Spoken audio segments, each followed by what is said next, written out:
Hello student, a very good morning to all of you. Welcome to online class of Reliance Academy of class 11. The chapter name is trigonometric function. हमने देखा था previous lecture में कि sign जो है sine x और cos x जो होता था वो सेकंड क्वाड्रेंट में पॉजिटिव होते थे, बाकी जो है जितने भी हैं रिमेनिंग वो निगेटिव होते थे, ठीक है। और थर्ड क्वाड्रेंट में tan एक्स और कॉट जो होते थे वो पॉजिटिव होते थे वैल्यू इसकी, और बाकी जो रिमेनिंग थे वो निगेटिव होते थे। और फोर्थ क्वाड्रेंट में कॉस और सेक क्या होते थे, पॉजिटिव, और रिमेनिंग क्या होते हैं, निगेटिव होते हैं, और इसमें ऑल पॉजिटिव होते हैं, ठीक। आज हम बात करेंगे domain and range of the sine x, यानी जितने भी ट्रिग्नोमेट्री वैल्यूज है उसकी वैल्यूज देखते हैं, ठीक है। देखिए, जब हम लोग इस पे देखते थे यूनिट सर्कल का रेडियस लेकर, जब ये देखते थे इसमें, तो यहाँ जो है वैल्यू होती थी साइन कॉस एक्स और ये होती थी साइन एक्स। तो ये क्वाड्रेंट ये पॉइंट आया था 0 पॉइंट आया था 1,0, ये वाला पॉइंट आया था 0,1, ये पॉइंट आया था -1,0 और ये पॉइंट आया था 0,-1, ठीक। तो आप देख रहे थे कि साइन एक्स की वैल्यू जो है यहाँ पे क्या है, पहले 0 है। जैसे जैसे साइन इंक्रीज कर रहा है ये 1 हो गया, फिर 1 से वो डिक्रीज कर रहा है, फिर 0 से फिर -1 की तरफ डिक्रीज कर रहा है, फिर -1 से ये जो है 0 की तरफ इंक्रीज कर रहा है। तो यानी r जो होगा साइन एक्स की जो रेंज होगी, जो साइन एक्स का जो है डोमेन होगा साइन एक्स के लिए, ये हमारा पूरा जो है r हो जाएगा साइन एक्स का, ठीक है। यानी कोई भी वैल्यू ले सकते हैं, ठीक। लेकिन रेंज की बात करें, देखिए यहाँ पे 1, यहाँ पे 1, हाँ, रेंज की बात करें तो देखिएगा यहाँ पर क्या है 1 है, और यहाँ पे क्या है -1 है, यहाँ पे क्या है 1 है, यहाँ पे -1 है। यानी फिर ये एक चक्कर जब घूमेगा फिर यही 1 -1 के ही बीच में ही वैल्यू रहेगी। यानी कि जो रेंज होगा साइन एक्स के लिए वो क्या हो जाएगा, -1 से 1 के बीच हो जाएगा, ठीक है। अब देखिए साइन एक्स का अगर डोमेन और रेंज पता चल गया, अब इसको हम लेते हैं कॉसेक एक्स। क्या लेते हैं, कॉसेक एक्स। हम जानते हैं ये क्या होता है, साइन एक्स होता है, ठीक है। साइन एक्स होता है 1/sin x होता है, ठीक है ना। साइन एक्स की रेंज पता है, कॉस एक्स की रेंज निकालना है और डोमेन निकालना है। जरा देखिएगा साइन एक्स की सभी वैल्यूज़ पे तो कॉस एक्स की वैल्यू कुछ ना कुछ आएगी, सिर्फ एक वैल्यू अगर ये साइन एक्स की वैल्यू क्या हो जाए, यानी कि 0 हो जाए, तो 1/0 नॉट डिफाइन होगी। और हमने बताया है कि x की वैल्यू जब n पाई होती है तो साइन जो है x की वैल्यू क्या आ जाती है, 0 आ जाती है। हमने बताया था कल, ठीक है, कि अगर हम लेते हैं pi plus minus pi plus -2 pi plus -3 पाई, सब पे वैल्यू 0 हो जाएगी। जब 0 हो जाएगी तो ये वैल्यू क्या हो जाएगी हमारी, r की सब वैल्यू लेगा, लेकिन कौन सी वैल्यू नहीं लेगा, n पाई वाली वैल्यू को नहीं लेगा। अगर n पाई यहाँ पे कोई भी रख देंगे, ठीक है, 1 पाई 2 पाई 3 पाई, तो ये 0 हो जाएगा, ये नॉट डिफाइन होगा। इसका मतलब कॉस एस का जो डोमेन होगा, डोमेन क्या होगा, r होगा, बट क्या नहीं होगा, x की वैल्यू जो होगी वो नॉट इक्वल टू n पाई होना चाहिए, जहाँ n क्या होता है, इंटीजर होता है, ठीक। डोमेन हो गया। अच्छा, रेंज की बात करें तो कॉसेक एक्स की रेंज जो हो जाएगी y such that y belong to r, जो y की value greater than equal to 1 होगी या y की value less than equal to -1, ये इसकी रेंज हो गई। और हमने डोमेन को ऐसे लिख दिया, ठीक। अच्छा, बात करते हैं कॉस एक्स। देखिए कॉस एक्स जो होता था, कॉस एक्स की वैल्यू भी क्या है, हमारा डोमेन जो है इसका, डोमेन में सभी आ जाएगा, जितने भी आर रियल नंबर सारे हैं वो सारे हो जाएंगे।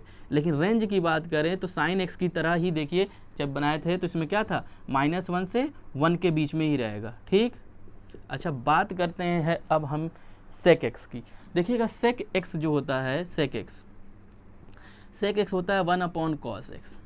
तो सेक एक्स जो की वैल्यू सभी पर निकल जाएगी, कॉस एक्स की डिफरेंट वैल्यू पे जो है सेक एक्स की वैल्यू देगा, लेकिन एक वैल्यू हो जाए कि अगर कॉस एक्स 0 हो जाए, जब कॉस एक्स 0 होगा तो सेक एक्स डिफाइन ही नहीं होगा। तो यानी कि कॉस एक्स जो है कब 0 होता है, तो कॉस एक्स की वैल्यू के लिए बताए थे हम, कॉस एक्स इजिकल टू 0 होता है जब एक्स की वैल्यू 2n+1 π/2 हो, यानी π/2 पे होती है, 3π/2 पे होती है। तो ये वैल्यू x के जहाँ पे नहीं होनी चाहिए, यानी ये जो है सेट कैसा होगा हमारा, r होगा, बट क्या नहीं होगा, x जो है नॉट इक्वल टू 2n+1 π/2, जहाँ n क्या है हमारा इंटीजर है, यानी sec x क्या होगा r होगा, लेकिन x की वैल्यू 2n+1 π/2 नहीं हो सकता, ठीक है। अगर वो हो जाएगा तो अनडिफाइंड नहीं होगा, ठीक। tan x का देख लेते हैं। tan x एक्चुअली है क्या? tan x होता है sin x upon cos x, ठीक है। अब देखिए tan x upon equal to होता है sin x upon cos x। अगर cos x की वैल्यू 0 हो जाए तो क्या होगा, नॉट डिफाइन हो जाएगा। और cos x 0 कब होता है? जब x की वैल्यू जो है 2n+1 π/2 फॉर्म में होगी, ठीक है। तो इसका मतलब ये इसका डोमेन क्या होगा, x such that x real number, but x की वैल्यू जो है 2n+1 π/2 नहीं होनी चाहिए, ठीक है। अगर हो जाएगी तो नॉट डिफाइन हो जाएगा, यानी इसका डोमेन होगा। और इसकी रेंज में सारी वैल्यू आ जाती है रेंज में, ठीक है ना, यानी सारी रियल नंबर्स पूरा रियल नंबर में आ जाएगा। और cot x देखिए, अब cot x एक्चुअली होता है cos x अपॉन क्या होता है sin x। तो देखिए sin x एक्चुअली जो है अगर 0 हो जाए, ये 0 कब होता है sin x? जब x की वैल्यू क्या होती है, n पाई होती है। इसका मतलब x such that x real number होगा, बट इसमें x की value not equal to n pi होनी चाहिए, ठीक। अच्छा, और रेंज इसकी क्या होगी, r होगी। अब बात करते हैं, देखिएगा इसमें क्या होता था, साइन की वैल्यू देखिएगा, यहाँ पे होता था कोऑर्डिनेट इसका 1, -0, -1, 0, यहाँ पे 0, 1 और यहाँ पे 0, -1। तो देखिएगा जरा ध्यान से, साइन एक्स पहले यहाँ पे 0 है और फिर धीरे धीरे इंक्रीज करते करते करते करते 1 हो गया, यानी कि साइन एक्स के लिए देखा जाए। हाँ, अब देखते हैं साइन एक्स की वैल्यू एक्चुअली क्या है, देखिएगा यहाँ पर 0 है, फिर यहाँ 1 है, फिर यहाँ पे 0 हो जा रही है, फिर -1 हो रही है।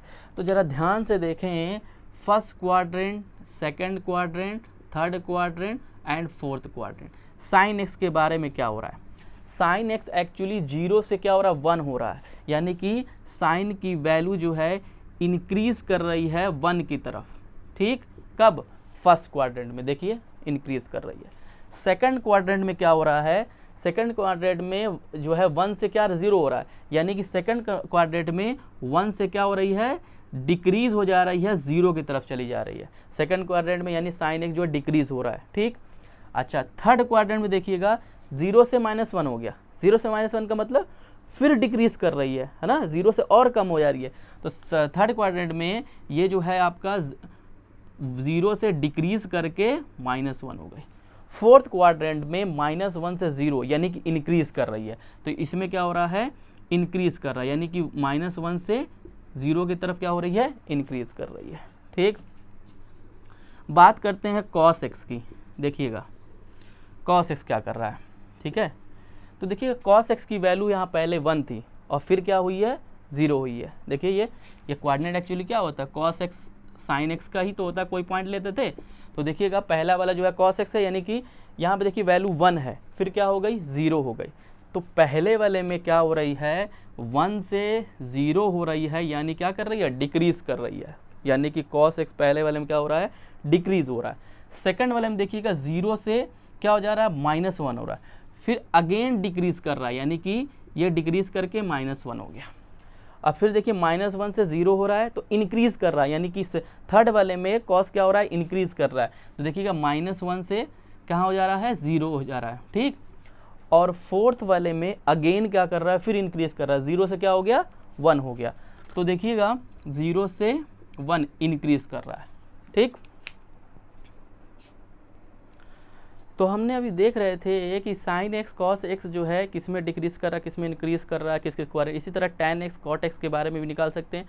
आइए देखते हैं साइन x का ग्राफ कैसे बनता है, ठीक है। और ये साइन x का ग्राफ जो है बहुत ही इंपॉर्टेंट है, ठीक है। ये चैप्टर ही इंपॉर्टेंट है क्योंकि 12th क्लास में इनवर्स ट्रिग्नोमेट्री फंक्शन जब पढ़ेंगे तो ट्रिग्नोमेट्री फंक्शन का जानना बहुत ही ज़रूरी है। तो सबसे पहले हम ग्राफ के बारे में बात कर लेते हैं, साइन एक्स का ग्राफ कैसे बनता है, ठीक है। देखिएगा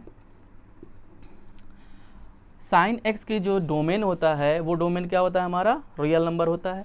तो मान लें स्टार्ट करते हैं, ये 0, ये हो गया π/2, ये हो गया पाई, ठीक, ये जो है 3π/2, ये 2π। इसी तरह यहाँ भी ले लेते हैं -π/2, पाई माइनस और ये 3π/2 और फिर ये 2π। अगर देखिए ध्यान से, और यहाँ पे हम ले रहे हैं क्योंकि साइन एक्स की वैल्यू जो है 1 और -1 के बीच में होती है, तो ये ले लिया 1 और ये ले लिया हमने -1। ठीक, अब देखिएगा साइन एक्स की वैल्यू, एक्स जब 0 है तो साइन 0 की वैल्यू क्या होती है 0, यानी फंक्शन क्या होता है 0 देता है, तो यही कोऑर्डिनेट हो गया। ठीक है, अच्छा साइन π/2 की वैल्यू क्या होती है 1 होती है, यानी कि यहाँ पर ये कितना हो जाएगा मैक्सिमम हो जाएगा। अगर हम जो है 30 डिग्री ले लें तो 30 डिग्री की वैल्यू क्या होती है, साइन 30 डिग्री की वैल्यू होती है 1/2। अगर इसको प्लॉट करें 0.5 तो यहाँ कहीं बीच में कहीं आएगा, यहीं पे कहीं आएगा। ठीक है, इसी तरह से और भी वैल्यू लेंगे, साइन 45 डिग्री, साइन 60 डिग्री, ये वैल्यू लेंगे तो ये 1 से कम होगी, कोई ऐसे होगी 0.87 करीब, तो ऐसे होगा फिर ऐसे होगा, लेकिन π/2 पे ये मैक्सिमम चला जाएगा। तो जब इसका ग्राफ बनाएंगे कुछ ऐसे जाएगा, मतलब कुछ इस तरह से ऐसे होगा, फिर उसके बाद धीरे धीरे क्या करने का डिक्रीज करने लगेगा, फिर यहाँ से 2π ऐसे होगा। ठीक, और इसी तरह माइनस में भी जाएगा ये। ठीक है, ये बिल्कुल जो है ऐसे ही होगा, पूरा सीधा जाएगा। ठीक, थोड़ा सा तिरछा हो जा रहा है। तो देख रहे हैं आप कि π/2 पे जो है मैक्सिमम कितना 1 है, फिर यहाँ पर देखिए 1 होगा, और फिर यहाँ पे देखिए -π/2 पे क्या है वैल्यू 1 है, फिर यहाँ पर है। ठीक, तो ये क्या है साइन एक्स का ग्राफ है। ठीक, अभी जो है स्क्रीन पे आपके जो है आएगा, एकदम क्लियर आ जाएगा। ठीक है, आप देख सकते हैं। कॉस एक्स की बात करते हैं। कॉस एक्स की क्या होता है, देखिएगा कॉस एक्स क्या होता है, एक्स पे क्या होता है, अगर 0 है तो कॉस एक्स की वैल्यू क्या होती है 1 होती है। अगर एक्स की वैल्यू π/2 हो जाए तो कॉस π/2 की वैल्यू क्या होती है 0 हो जाती है। ठीक है, इसका ये मतलब है कि जब ये 0 है तो यहाँ पे क्या आएगा 1 आएगा, तो यहाँ शुरू हो जाएगा, और π/2 पे 0 हो जा रही है, यानी ग्राफ कुछ ऐसा बनेगा हमारा। ठीक है, ये इधर से ऐसे जाएगा ये ग्राफ। ठीक, और ये कहाँ जाएगा, फिर ये 3π/2 पे जाएगा, फिर यहाँ पे ये -3π/2, और ये वैल्यू कहाँ से कहाँ तक होगी 1 से -1 के बीच होगी, है ना। ये जो है थोड़ा तिरछा हो जा रहा है, ये 1 और -1 के बीच में ही वैल्यू को रहना है। तो यहाँ पे देखिएगा यहाँ से ग्राफ बना, जबकि साइन एक्स का कैसा था यहाँ से शुरू। ठीक है, tan x का जब हम ग्राफ बनाएंगे तो tan x में देखिए क्या है, y = tan x है, हमने ये बनाया।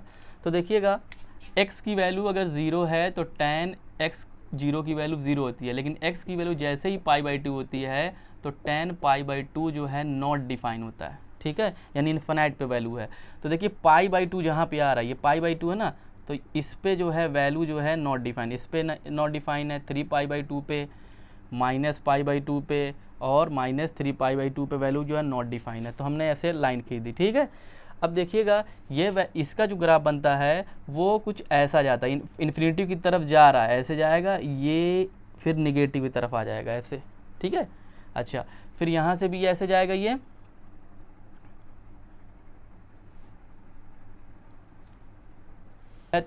3π/2 से ये भी ऐसे बनेगा, फिर यहाँ पर ऐसे आएगा। ठीक, अच्छा कॉट का देखते हैं, कॉट एक्स में कहाँ होता है। कॉट एक्चुअली जो है नॉट डिफाइन होता है, पाई पे होता है, π/2 पे नहीं होता है, ये पाई पे होता है। तो पाई वाला जो है हमने डॉटेड लाइन खींच दिया, देखिएगा 2π, और यहाँ पे ये -π। इसका ग्राफ जो होता है वो एक्चुअली ऐसे जाता है, देखिएगा, क्योंकि कॉट π/2 की वैल्यू क्या होती है हमारी 0 होती है, तो ये यहाँ से शुरू होगा और ये कुछ ऐसा ग्राफ दिखाई देगा हमको। ठीक, ये कॉट एक्स का हो गया और ये हमारा tan x का हो गया। आपके स्क्रीन पे अभी और क्लियर आएगा तो आप आसानी से देख सकते हैं। इसी तरह से आप sec x cosec x graph को बना सकते हैं। ठीक है, sec x और cosec x का ग्राफ बना सकते हैं। Thank you class.